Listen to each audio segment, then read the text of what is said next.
Well, welcome back to the 831 Living Your Best Life podcast. And this week we're celebrating the World Alpine Ski Championships in Cortina d'Ampezzo in Italy, where the Olympics will be, and also Alpine Canada, which is celebrating its 100th anniversary. And we're also answering the questions that you've written me and people have sent me over the years of the thousands of kids that I've worked with. And today's question is, how do you change your self-image or someone else's? I'm Jungle Jim Hunter, and you're listening to 831 Living Your Best Life podcast, and I hope you're inspired and empowered and passing it on to others. Let us know how we can help you with the challenges you have. That's what I've been doing for the last 25 years of my life, helping other people be the best they can be and live the best life they can. And I'm here to help you. So please write me and let me know how I can help you. Ed Hunter, not a relative of mine, was a well-known filmmaker and TV personality in Calgary. He came to tell the story of the CFCN Ski Meister Ski School at Happy Valley Ski Hill on the banks of the Bow River. It was the last day, race day. Hundreds of kids, each hoping to be selected to become a ski meisters. The Ski Meister Ski Club had high standards, and only a few earned the distinction of Ski Meister, one who had mastered the sport. He did not know any of the kids, and his goal was to tell the story of the kids that would go on to racing or those that would go back through the ski school to learn more about how to ski. He didn't know me. I didn't know him. He knew nothing of my past history and the accident that I had when I was 10. I was at the hill alone, and I was a little slow because of the accident, so appeared different to everyone. The difference was great enough that most treated me as if I was handicapped in some way. I was broken and trying to get back to what I was. I was emotional with unpredictable behavior, and kids made fun of me. Most had no patience with me. It was not that my parents didn't care. Dad had to stay on the dairy farm to take care of the cows, and Mom would drive there on the weekends to visit him. My older sister, attending university, drove me to and from the hill, and I was emotionally angry and upset and just a handful to handle. I was also driven and driving everyone crazy with my dream of becoming this Olympic skier.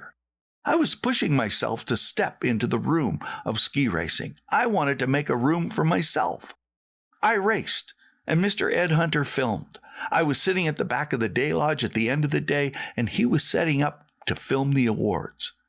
I was the kid from Saskatchewan, the dumb kid, the slow kid, the kid they laughed at. I had non-racy ski clothing and wore a motorcycle helmet, inviting additional hurtful comments. No one else wore helmets then. I was the clown of the club. Ed, he didn't see that. He saw me sitting alone and asked me questions.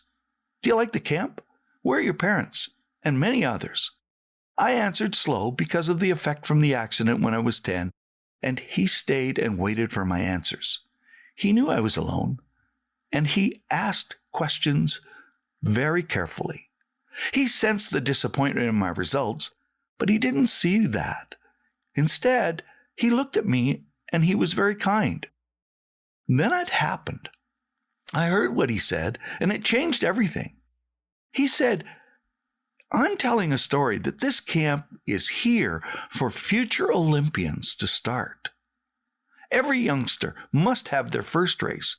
So this is your first race. This is their first race. It didn't matter where you finished. What mattered is future Olympian. You could be national champion or world champion or Olympic champion someday. He spoke to me, not at me. He said that he knew that I knew now where I was. He'd asked me the same question that Coach Pierce had asked me. What would happen if you went on to racing? Well, next race I try to finish 168th. I still have those race results. I wonder why 168 boys ahead of me, all with more experience and history and a better start and equipment, did not go to the games. I often wonder what was going through their mind. I was the oldest kid there and told I would never make it because it was too late. I had to find a way to make up those 6 years. And then I realized that when Ed Hunter walked into my life and walked into my room of trying to push my way into that it made it better. You see, I grew up without television. My mom's friend had one, and we were invited to their place for supper.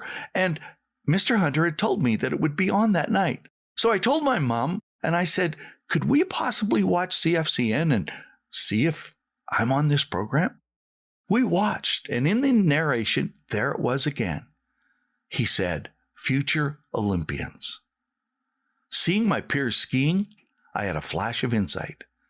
I went out and bought a Brownie Instamatic camera. I learned to develop and print black and white pictures. I built a darkroom in the basement, and I started to take pictures of all the racers that raced ahead of me, the ones in the first seed that were going to win. I was in the last seed, so I had lots of time. And then I went to the gatekeeper that was there near the start, and I said, would you take my picture when I come out of the gate? Sure enough, every race, I took pictures, developed them, and laid one negative on top of the other, and could see the difference in my technique. From a 169th in that first race to first, 4 years later, one frame at a time, one race at a time. Ed Hunter is one of the 831 kind people that made a difference. His one response was kind words that gave me liberty to fly. He did not see my liabilities. I can't thank Ed Hunter enough for walking into my room and making it better. You change self-image by the way you speak to others, and in turn, it changes yours. I say this to coaches. Liberate the listener to inspired performance. To parents, lift your child's spirits with a desire to grow. To athletes, you should have lips that should reveal your confident perspective for yourself and others. And to leaders, lead followers to a limitless vision of what they can become. My quote for the day comes from my mom. She always used to say to me, son, you should never enter or leave a room that is not better for you having been there.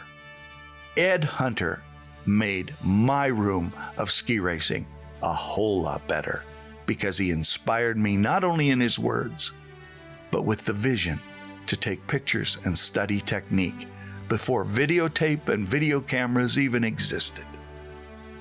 I'm Jungle Jim Hunter, and you've been listening to 831 Living Your Best Life podcast. I hope I've inspired and empowered you today, and that you will download the program, subscribe, and click on like, and send it to others, and let us know how we can help you. My personal dare today is to ask you to liberate, lift, and lead with your lips, inspiring 8 to 31 people in every room you enter today. Your challenge? 8 minutes of this podcast, and then 8 minutes on liberating somebody, 8 minutes to lift somebody, 8 minutes to lead somebody, and 8 minutes to use your lips to speak life and empowerment into 8 lives. I hope you will have grown before we meet next time. Thanks for listening.